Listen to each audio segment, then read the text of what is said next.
Hey folks, welcome back to Organizational Behavior, Griffin and Phillips, 14th edition, chapter 13, Power, Influence, and Politics. All right, let's go.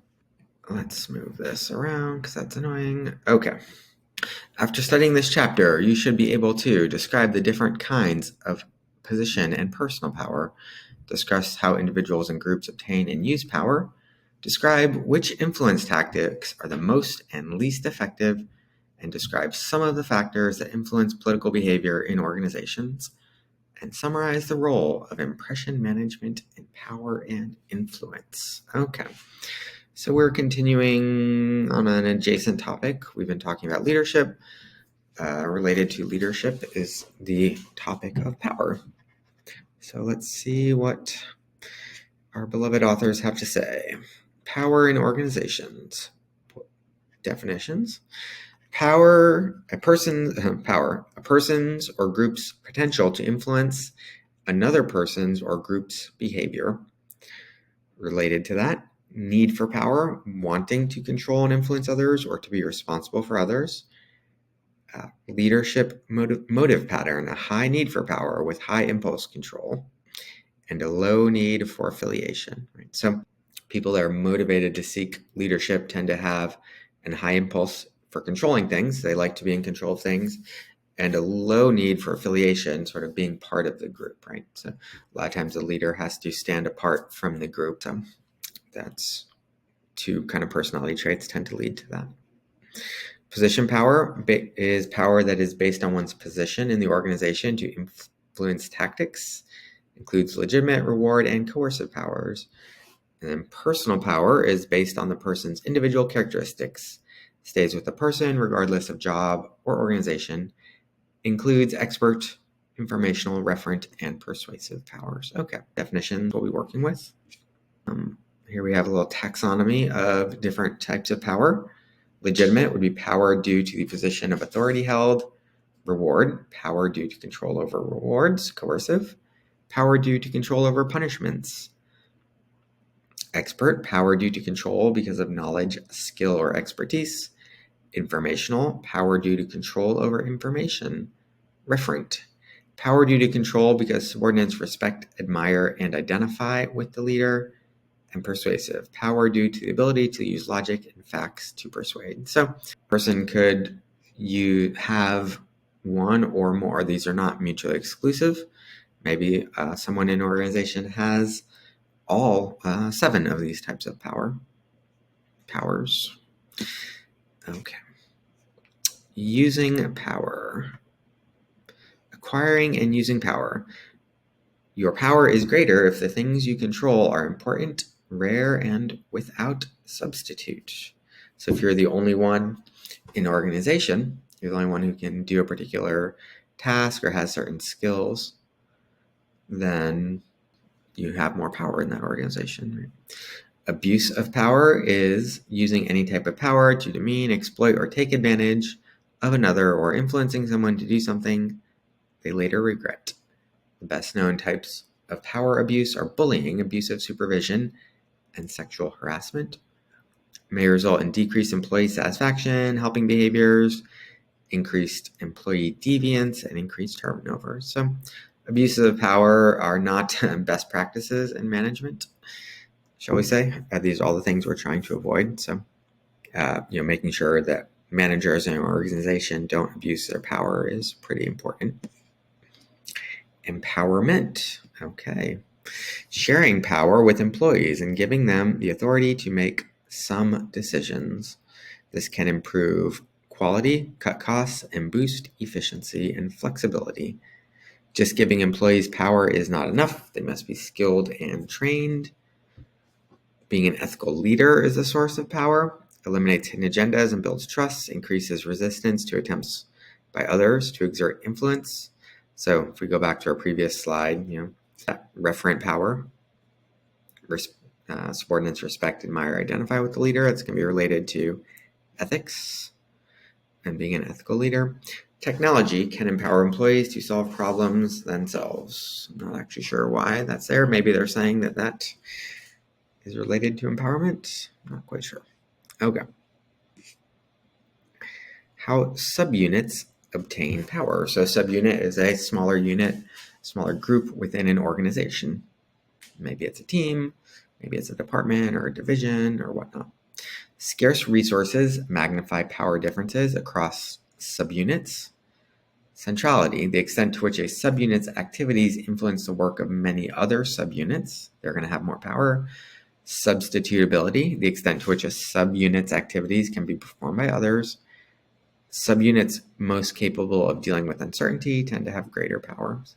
I mean, subunits that are good at various things are going to have more power, right? So the more valuable you are to the organization, or a subunit is, the more power it's going to have. Fairly straightforward.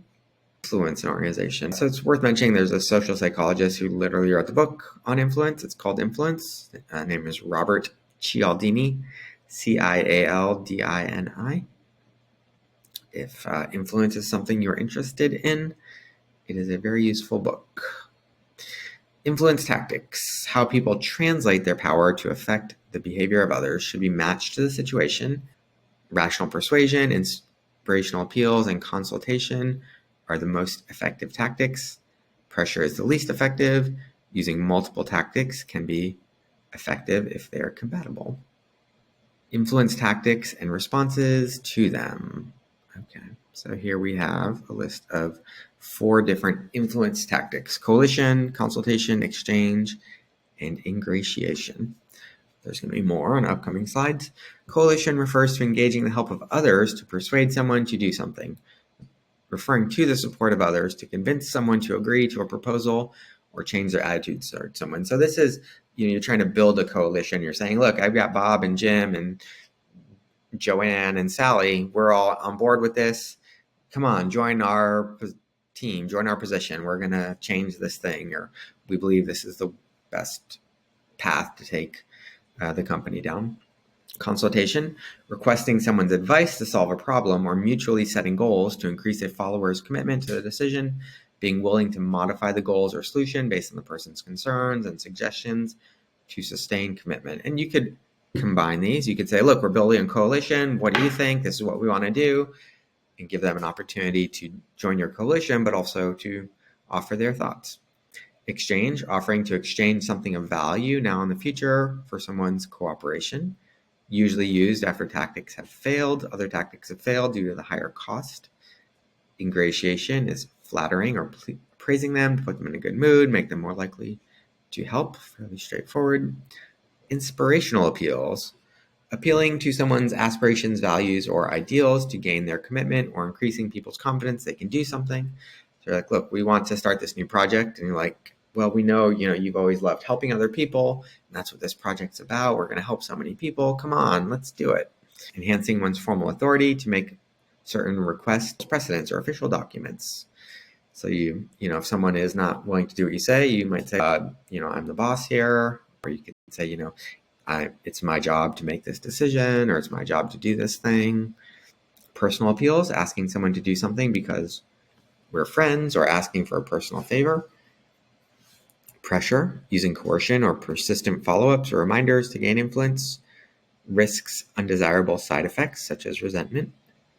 Rational persuasion, using logic and facts to persuade someone. So usually this is not very effective by itself, but maybe along with inspirational appeals and flattery and personal appeals, you can get the job done.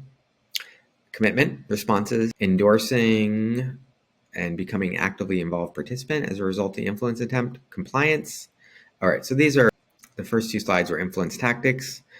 This slide is responses to influence attempts. So commitment, compliance, passive resistance, and active resistance. I think those are fairly straightforward. Committed, you want to, you're convinced, you're committed.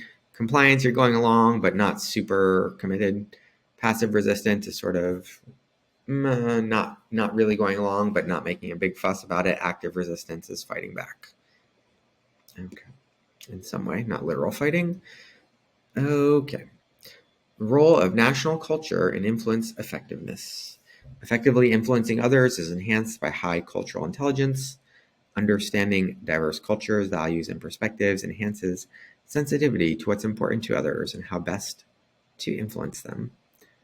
Influence tactics must be compatible with social values in the national and organizational cultures. Persuasion skills. These are skills you can learn. That's what the whole book Influence by Robert Cialdini is about. Another classic going way back is How to Win Friends and Influence People.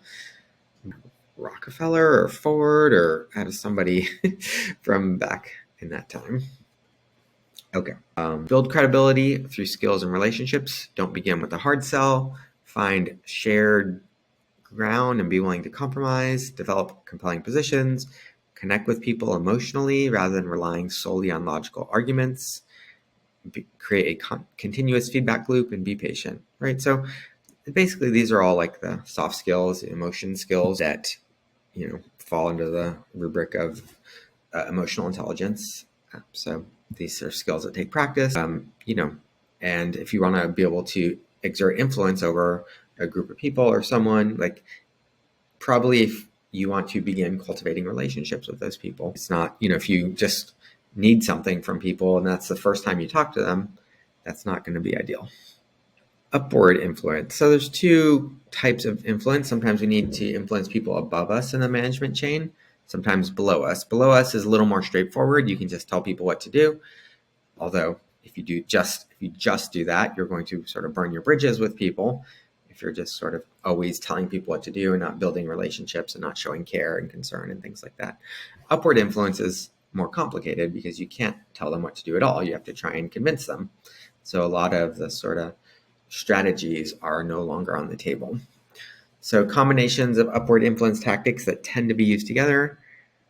Ingratiation. So flattery is always kind of an element off most of the time if you're talking to someone who's in a position higher than you. Exchange, logic, reason, assertiveness, sort of squeaky wheel gets the grease type thing. Coalition forming, you're going to have more power, right? So there's different ways. One would be like you're influencing a person above just by making friends with them and rationally persuading them. The other would be like, okay, we're forming a coalition. I'm with a bunch of people below you, but we all demand this, right? So, or it could be more like, hey, we've all talked about this and we think this is a great idea. And I've heard you talk about this. Maybe you think this is a great idea too. Upward appeals, appealing to the organization's superiors. So you can sort of go above the person's head. Upward influence styles. Shotgun uses the most influence and emphasizes assertiveness and bargaining. Tactician uses an average amount of influence and emphasizes reason. Bystander uses little influence with superior, and ingratiator uses friendliness as a strategy. So look, we all have to know kind of what because we want to sort of strengthen our strengths, but also strengthen our weaknesses. So if you're a super friendly person, that's going to be kind of your main go-to. You're not going to try and sort of rationally convince people necessarily. You're going to win people over through relationships. And another person might be, really good at convincing people and making arguments and stuff. And that's their primary kind of method of persuasion. But they also have to develop relationships because that's important as well. Organizational politics. Social influence attempts directed at those who can provide rewards that will help promote or protect the self-interest of the actor. Common political tactics in organization are controlling information, controlling lines of communication, using outside experts, controlling the agenda, game playing, image building, building coalitions, controlling decision parameters, and eliminating political rivals. So short story is organizations in which there's a lot of this type of stuff, what we're calling politics. People are not happy, employees are not happy, and outcomes are worse. Affected by both organization culture, and individual employees, more likely to occur in ambiguous, uncertain environments, right? So the structure of the company and the way things are set up by the managers to avoid these things that will help reduce politics. Constructive politics are unnoticeable. They're a good thing.